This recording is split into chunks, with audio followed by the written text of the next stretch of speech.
They did the first game, and if I looked at individual heroes on the side of VP, I feel like their roles are much more distinct in this game, like who's doing what, how we cast our spells, all that kind of stuff on the map. And for me, it looks like a really hard lineup for Team Liquid to play. Yeah, Kyle, it's how many tough. fights? No, tell me how many fights. I want the Sam. Liquid need 2 fights. They need a good rush fight and a good fight outside enemy base. It's definitely a harder game. VP's draft's a lot easier to execute and find kills with. But if Liquid get momentum going, that snowball becomes an avalanche, and VP are just going to sit there like, oh shit, we have no ult. We're in trouble, and their base can just die. They've got to be really on point. If Liquid find their way onto the high ground with only 2 or 3 VP heroes in base, that's a dead tier 3 and a Rax threat. First Lycan ulti is really important. Last note. Okay. Yes. That's all I needed to know then. Let's see which team may be able to dodge elimination as we move forward into game number 2 and send it over to our casters. That's right. What happens when Liquid turns a snowball into an avalanche? Can a polar bear survive in that, Jenkins? When Liquid turns into a snowball, it's ice. That is a good point. And do you think a polar bear could survive through an avalanche of ice? Boy, I think they'd be pretty used to that by now. Could be, yeah. Guess we'll have to wait and find out. As Liquid do indeed, they've got a funky lineup. That's what I'm gonna say. I don't know quite how to feel about it. It's not. I don't feel very confident. It could be really good. It could be really bad. A lot of pressure on this Enigma, I think, to win every single team fight, basically, against these VP heroes. I mean, it's hard. You have the egg, you have the chronosphere. There's plenty of backline jump to stop his hole. But, you know, if this hero gets a lead and you can hit a good enough black hole, get enough heroes in it, you can win basically any fight. I mean, this is the only source of team fight that Liquid really have, is the Enigma. Yeah, the rest of it is a lot of fast play, right? There's this, like, pushing power of the Lycan. Zayat's looking to be body blocked up a whole lot, and they actually get the bounty rune as well. Zayat is just out to try and survive, but he's not going to. Boxy picks up. VP doing so damn well. It's funny their webcams don't turn back on when they're reconnecting. Yeah, might have been just so many times of, you know, maybe restarting the PC or restarting the router or figure something out that you forget about it.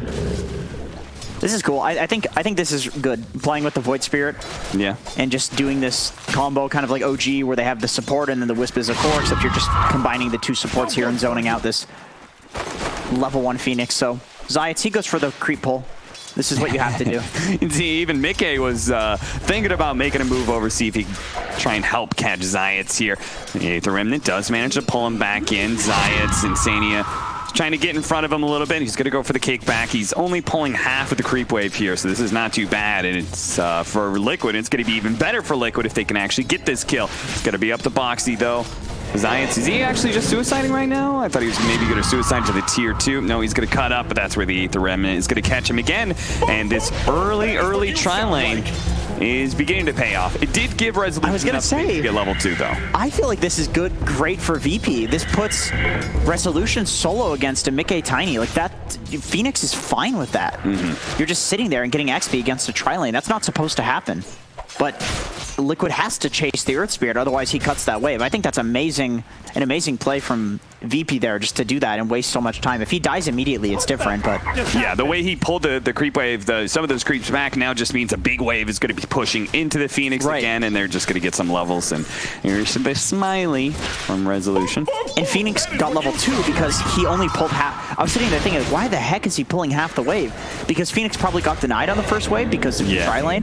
If he has 2 creeps, he's level 2. Now all of a sudden it's way harder to tri-lane against him. Yeah, I think he actually got 2 different creeps that denied at least, because he barely had level 2 with a wave and another 2 creeps. Oh, we can actually see. So six creeps from Mickey's. I would imagine that he probably got a deny or a couple denies on the first wave, considering it was way freer than these ones. Yeah, super well played by VP so far. They know their early game, man. Like they really know how to get the most out of like the 1 to 2 minute mark, which and that was always Virtus Pro to a T, right? Snowball lanes win game.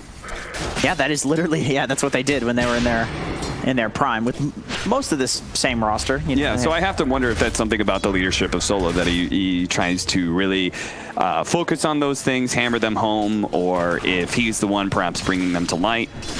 I mean, he is the only guy that's picking SD. Like, this hero's not really picked that much. It's just the occasional like A or B tier pick for. Yeah, like oh, Luna got picked up. I got Shadow Demon's Oh, good here. terribly got picked up. I'm going to pick Shadow Demon. Yeah. But he's just like, no, this is a good hero. And I think that hero lends itself to doing extremely well in the lanes. Like the Shadow Poison, extremely powerful against certain heroes. The Disruption, powerful against other heroes. Pull back here on the Phoenix, and they do manage to burst him down before he could get the dive away. Very important kill, because as you said, he was getting those levels that he wanted to get. Taiga, he calls in some reinforcements from Boxy, so they get that one kill, say, okay, we're going to stop tri-laning here. We kind of did what we came to do. And Boxy will join Taiga in the duo once again. Boxy's got the Orb of Venom, so has been killed. he can slow him down. But Oh you just, my god! What was that RNG? Like, you know, he might have died anyway, but seriously, what was that? Level 2. Man, I don't know. Sometimes Void just looks like, Faces Void can look like a bullshit hero. Like that makes him look, that makes the hero look like he's great at laning. He's really not the strongest laner. Sorry, I just thought this was cool. So Lycan's like a Dragon Knight, right? If you're opposed against a hero that wants to move around the map, you're threatening his tower. So maybe this Quap won't want to move around so much, but Lycan's even cooler because he throws a wolf to each one of the power runes. Might be able to deny the rune as a result. Yeah, very nice. Do similar thing on Broodmother, deny those runes. Yeah. Taiga, quickly surrounded here, is going to get a decent amount of damage on ILTW. They eat the Remnant, it misses on both of them too, so they don't manage to get that counter kill. 2-3 now. It's Virtus Pro. Picking up some kills in this bottom lane, have a nice little stack here. Radiant structures. Yeah, the SD is really nice setup for the Enigma. I mean, the hero literally just walks away from you, right? So Yeah. getting the Void right on top of him and the illusions to body block, there's not really much Enigma can do. He can't just like leap away. He doesn't have a blink. Doesn't have an AoE disable, anything like that. You surround him by units like that, and there's not much he can do. What I find a little bit awkward here is we're going to watch Boxy miss out on a boundary room because of that disruption. At least he got the one that he was on top of, but obviously the other one, Solo will collect. The, damn, what was the point I was going to make? Oh, he kind of has to get BKB because of Earth Spirit, right? It's just such an easy way to, like, just throw the boulder down and silence Yeah, him. 100%. There's no other choice, really. Or, I mean, you can go for the Aura build. But then I feel like you might lack team fight. You're really banking on snowballing the towers, which can happen. I mean, they do have a Lycan. They do have a Lycan with a tiny safe lane, so they can definitely snowball. Radiant's top tower is under attack. It takes Still gets him with the disruption. That's probably going to be a dead IO. Mickey will try and protect his support as best as possible with the Avalanche. It catches Resolution mid-flight there, so that was perfect. It actually does save him. If anything, they're going to get the kill onto Solo with that nice tossback. Insania helps him out with the damage, and they get the kill. Nice response from the Liquid duo here in the top lane. They're going to maybe get a second one here on the Zions as well, who doesn't have the roll up fast enough to get away. A second kill, and now a toss forward. Resolution doesn't have the dive. They're going to try and put Boxy right on top of the Avalanche as well. What a big turnaround. That was supposed to be a simple kill onto the IO, and it turns against Virtus Pro. They lose 3. Man, I mean, speaking of snowballing, this is exactly how they want to start out in this game with these two extremely fast cores in the Lycan and the Tiny. I mean, Enigma's really their late game hero in this game. So if you can snowball these two cores, make space for your Enigma, I think this game's looking great for them. Liquid's, they're looking good in this one. The odds were a bit different, by the way. They a little bit more in favor of VP, but yeah, people are. You saw that performance by Virtus Pro. It was very convincing. After the start, though, don't know if I would agree with those. He has the hole. I just not mana for it. Yeah, just trying to get some damage in. May still be able to run him down thanks to the help of that wolf. He disruptions himself to try and buy a little bit of time, and the Chronosphere actually catches most of the Eidolons there and stops the damage that would have finished off Solo. It did cost them the Chronosphere, but if they can get this second kill, it'd be nice, but can't stick onto him. If they give Enigma any sort of extra regen or base int, I think he's going to be a good hero. Like, this is Enigma's biggest problem, is you use one spell and you can't use Soul. You need mana boots. Yeah. Like, this hero does not function without mana boots. And that is a really scary requirement to have in your hero. Here's what we were talking about. As soon as the Queen of Pain leads the lane, qojqva immediately threatening the tower with the early Necronomicon pickup because you can do that as a Lycan. Now he's going to try and kill Solo here. The disruption was used after all. This is a freebie, and you can go back to hitting that mid tower. They still have in the top lane this Queen of Pain trying to go for these kills. As he loses his mid tower, he has to get these kills. And he does manage to get Mickey at least. And Sania, less important, but probably just as likely to go down here as he has no tether escapes really. Back in the lane he goes, but I'll just take out bottom lane. There's the black hole, and they do manage to get that Faceless Void. Boxy still trying to help him get out of this sticky situation. The Eidolons are taking up the towers. Here comes the Phoenix. He's TPing in. Can he get there in time? He's not actually going to go for the Enigma. I think maybe he could have dove. It would have been a close call, but he's not able to catch either one as a result. In fact, Boxy, he's going to turn around, see if he can kill Zayats. They're going to go for it. Dissimulate. It hits him. He reads it correctly. He reads where Zayats is going to be headed. Hits him with a Dissimulate. Finishes him off. He may die here as the Soul Catcher with the burn damage is coming in. Disruption. Boxy, can he help him out? Malphus. Here comes the heals from Insania. The Soul Catcher is going to wear out. He gets a little bonus of HP, and now Boxy turns on a solo. Another TP coming in from Zayats. All of these. Boxy, he has Dissimulate. He goes down to low ground. Oh, he doesn't actually go down to the river. That's where no one was going to be, but he does head into Zayats, who stops that TP pretty quick. Yeah, I get why he went that way. No one was coming in. I think Taiga TP'd. Oh, he didn't TP in. He needs to TP. He needs to get out. Okay, he's good. Picked the right place to juke too. Boxy, unfortunately, didn't, just a bit of RNG there. Taiga gets out, and, really he's the core in this game. Anytime there's an Enigma in a game, he's the late game carry. This hero can 1v5 if he gets a good enough pull. Yeah. You want another insane stat here, Janky? Yeah, hit me with that stat. This Tiny contest rate 80% in this tournament. It's pretty insane, right? I think that's fair. I mean, so you would expect a hero that's so popular, picked and banned, right, that it would have a acceptable win rate. You would think so. You're gonna watch him dying to the Supernova. He's very, very dead. 62% win rate. That's quite high. Yeah, that's very high. That's very high. I thought it was going to go the other way. No. We can see here why he's got such a high win rate. Look at the damage this little guy does. So what I was leading into is most of the time we've been seeing this as support. Sometimes we'll see mid or something. That is correct. Like, mostly core. What do you think about this safe lane, the Tiny IO combination? Like, do you think it's as potent as it used to be? I think this works because you have a Lycan mid and you have an Enigma off lane. You have these two heroes that are, Lycan's a carry. Enigma is the carry. So you're basically playing like a mid or an off lane Tiny in this game. Even though just with a little extra net worth, a little bit of a bonus. A little bit of a boost. Yeah. And we can see that Liquid, they really like experimenting with these like net worth distribution ideas. Which, once again, I find so interesting. There's not many teams that do this. Boxy basically playing 4 position. You have IO, who's always a 4.5. Like a mid, this is a carry. Tiny, this is a mid hero. Here comes the big smoke gank. They are bringing all their heroes here to this lane. Boxy's going to try and stop the TP in here for the Queen of Pain to do too a lot, but with the Chronosphere, they're going to make sure qojqva does die. He quickly kills the Courier here. Is he still going to get out, though, Boxy? Zayat's going to roll in. It's close, but he's just a little bit shy and a little bit too late. That's a big kill for them to pick up, particularly because it defends this bottom tower. I mean, Mickey's still farming. This is not the old Tiny IO where he's going to carry in the late game by any means, but he's still going for an Echo Saber. He's still probably going to pick up an Aghanim Scepter. Right? He's still a core you have to worry about, at least to some degree, if you're letting him free farm. But with that being said, you defend that bot tower, and of course, you have free farming cores too. Spirit Vessel Queen of Pain. Yeah, I was going to ask you about that. It's been a while since I've seen this build. I used to love this build on offlane QoP. Yeah. The damage between the dagger and the vessel is enough to basically take any hero from full to 0 with 2 vessel charges. You just stay on them with your constant blinks, your constant daggers that have obviously a way lower cooldown than duration, and they die. No matter what, you'll kill somebody. You have enough damage. Still has the dive up, so unless they can get this Tiny on top of him, which they do for a second. Avalanche, toss forward. Boxy's going to go in. He does manage to pop the Supernova, and they got one of the Fire Spirits out, so they're going to retreat. No one's going to try and punish them here, and Zany is a little bit low.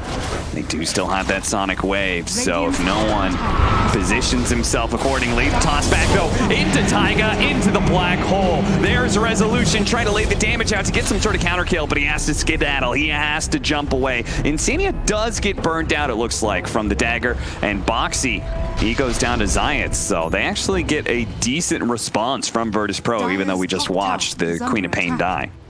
Yeah, but if you're Liquid, you get the tower, so I think that's the more primary concern for them, is this frees up this bot area for Enigma to farm it. It's so annoying having a Summons hero down here. We saw this with Beastmaster in the last game. Careful solo of all those Eidolons. They do a lot of damage.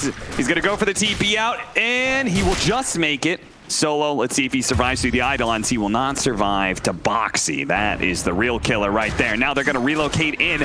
Resolution. He dove out, and he's got Tranquil Boots. That'll help him get some distance, but not far enough, it seems. Toss up in the air, and another Ether Remnant for the catch. Boxy doing a really nice job on this forward position. Back into the top lane they go, though. Insania pulled Mickey in here. They wanted to still be able to fight it out. Tossed up. ILTW quickly time walks off the damage. Mickey looks to be able to stick on top of him with the Avalanche now. The Chronosphere is coming up in a second, so Mickey, he's got to be careful, especially with no one closing in. The Lycan spotted all this with the Wolves, and he's going to pop his ultimate here. Science has committed his roll in, and immediately the rest of Virtus Pro's like, nope, that's a level 12 Lycan with the Necro 3, boys. It's time to leave. It's time to get out. It's time to TP away. No one. He makes it out. Time walk over to the other side of the cliff. Looks like ILTW. He knows the danger that is present when the big bad wolf is out. Yeah, really all they have to deal with him is the Chronosphere, and if you're going to Chrono a Lycan, you better be sure that you have some damage near you. Yeah. Like, you can't just Chrono to save. If you Chrono to save, then Liquid just takes a tower because you don't have Chronosphere. Because, once again, it's the only option versus the Lycan. So you basically kind of just have to sacrifice your supports there, or your support, and then have the Queen of Pain TP out. If there's any sort of disable, we have seen how quickly Lycan shreds a Queen of Pain, especially with these new Necro units doing hero damage. Yeah. So they do a lot more damage to heroes, but less to creeps and less to towers. I feel like Lycan's another one of those heroes that doesn't care super much about that change, just because very likely he'll take that tower anyway, even with the loss of damage on buildings. Yeah, I mean, he hits heroes with the creeps as well, so. They're going to try and deal with the Supernova really quickly, turn around and kill it. The Sonic Wave goes out. It takes away Insania. Mickey, he's on the run here. He's got some heroes around him. Boxy's going to make his entrance. Does a decent amount of AoE damage with the buyback coming in from the IO to help bail out Mickey, but it's too much. The Chronosphere, he's beaten down before Insania can give him the helping hand in the heals. Insania, is this going to be a dieback to roll in from the Earth Sphere? ILTW is able to stick on him. Double kill there from Zayat, but he will die underneath this tier 2 tower. The bigger thing is we had ILTW get out, TP back to mid, and continue to farm. Yeah, ILTW has a lot of weight on his shoulders this game. He is the primary hero that is going to be dealing with this Enigma. He's the primary hero that can actually deal with the Lycan. You could argue even the IO. You do the Earth Spirit for the backline jump. You do the Queen of Pain Vessel. That is definitely an option. I really like how VP has itemized, but there's a lot of pressure on him given that he's the highest net worth too. It's like he's got to not die. If he dies one time, I think this is over. That's such a solo thing, isn't it? Yeah, it really is. Solo is such a fun 5 position to watch. Remember when VP was super dominant, he was playing this Disruptor, and like a level 3 Disruptor would show up to the offlane ganking, and you're just like, what? What's happening? He does not participate in what is like standard Dota. That guy does not play the same game that we all play. LTW, they know he's here. They're going to be able to hit him with the Remnant. Nice position there from Boxy. Opens it up. It's the initiation that's required for the follow-up there. Taiga gets the black hole. Zayat looks like he didn't have a removal, and he kind of panicked there and decided, well, I'll roll into the black hole. That doesn't work, though. No one's going to be chased down by the Lycan. Zayat is still in trouble on the side. Tossed over to Solo. So they're just focusing on getting as many kills as possible. Nice shot by Zayat, though, as he does manage to kill Taiga. Still, though, it's a lost team fight for Virtus Pro. 4 dead, and they're going to be losing this tier 1 top. This is kind of similar to what happened with VP in the last game, where there's just so much net worth and so many problems that they have in terms of the cores on the Liquid side that, sure, you can commit everything to kill Taiga on Enigma, but then there's a Lycan that's running rampant. There's a Lycan that's going to kill your Queen of Pain. There's still a Tiny with a Wisp behind him who's got an Echo Saber. So you're referencing this is the same problem that Liquid had last game, where they were trying to target Zayats and he was too tanky for them. Right. It's a mirror, and so maybe they go with the Liquid solution. They try to hit a big chrono. Okay, misses the Ether Remnant. Well, they won't have that chrono for another 10 seconds. Still playing very aggressive. Just trying to get in there. Looks like they want to take this safe lane tower while there is big cooldowns, right? No relocate, no transformation, no black hole. And maybe a kill onto Boxy here, but it's a little hard to catch up with that. And now Rezo, gets off the Supernova, trusting his team to be able to protect him here, but they're not going to be able to. The Chronosphere, it comes too late. It was going to be so pretty. They're still managing to kill Insania though, but it looks like Boxy's going to man up and see if he can kill Solo. Solo had tons of stacks on him though. A bunch of magic wand charges, but Boxy's still going to be able to catch up to him, trying to jump away with the Dissimulate. Still has an Ether Remnant that manages to catch this Faceless Void, but he jumps right into Boxy here. No bashes just yet.